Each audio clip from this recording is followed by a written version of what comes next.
নমস্কার বন্ধুরা, প্রত্যেকটি ছাত্রছাত্রী এবং সরকারি চাকরির পরীক্ষার্থীদের জন্য অতি গুরুত্বপূর্ণ একটি অঙ্কের ক্লাস।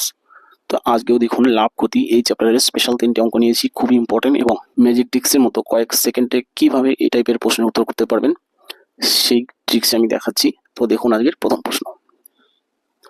তো প্রথম প্রশ্ন বলেছে, কোনো দ্রব্য বিক্রি করে 15% ক্ষতি হলে ক্রয় মূল্য ও বিক্রয় মূল্যের অনুপাত কত? তো এটা আমরা কি করবো, দেখুন যে শুধু 15% ক্ষতি, এটার মানেটা কি?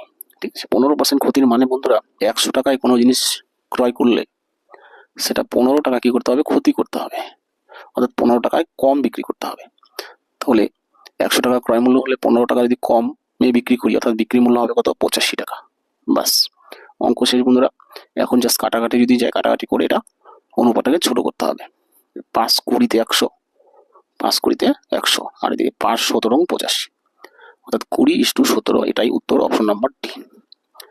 এর পরবর্তী কোশ্চেন, কোনো দ্রব্য বিক্রি করে 25% লাভ হলে ক্রয় ও বিক্রয় মূল্যের অনুপাত নির্ণয় করো। তো একই কথা, যে 100 টাকা ক্রয় মূল্য হলে 25% লাভ, লাভের মানে হচ্ছে 100 টাকা ক্রয় মূল্য হলে 25 টাকা লাভ করতে হবে, তার মানে 125 টাকা বিক্রি করতে হবে। বাস, এটাই বন্ধুরা উত্তর হতো। জাস্ট ছোট করা যায় কাটাকাটি করে, 25 দিয়ে, 4 25-এ 100, 5 25-এ 125, বাস 4:5, অপশন নাম্বার বি হচ্ছে উত্তর। এর পরবর্তী কোশ্চেন লাস্ট, যে কোনো দ্রব্য বিক্রি করে 5% লাভ হলে ক্রয় মূল্য ও বিক্রয় মূল্যের অনুপাত কত? তো এই ক্ষেত্রেও তাই বলেছে যে 100 টাকা যদি ক্রয় মূল্য হয়, 5 টাকা লাভ করতে হবে। তার মানে কি, তার মানে 5 টাকা বেশি বিক্রি করতে হবে, 105 টাকা, তাই না? তাহলে এটাই ক্রয় আর বিক্রয় মূল্যের অনুপাত।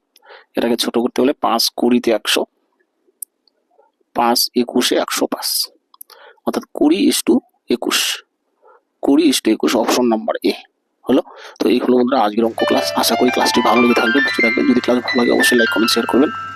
নতুন যারা এসেছেন আমার চ্যানেলটি সাবস্ক্রাইব করবেন। রাখছি তাহলে, থ্যাংক ইউ।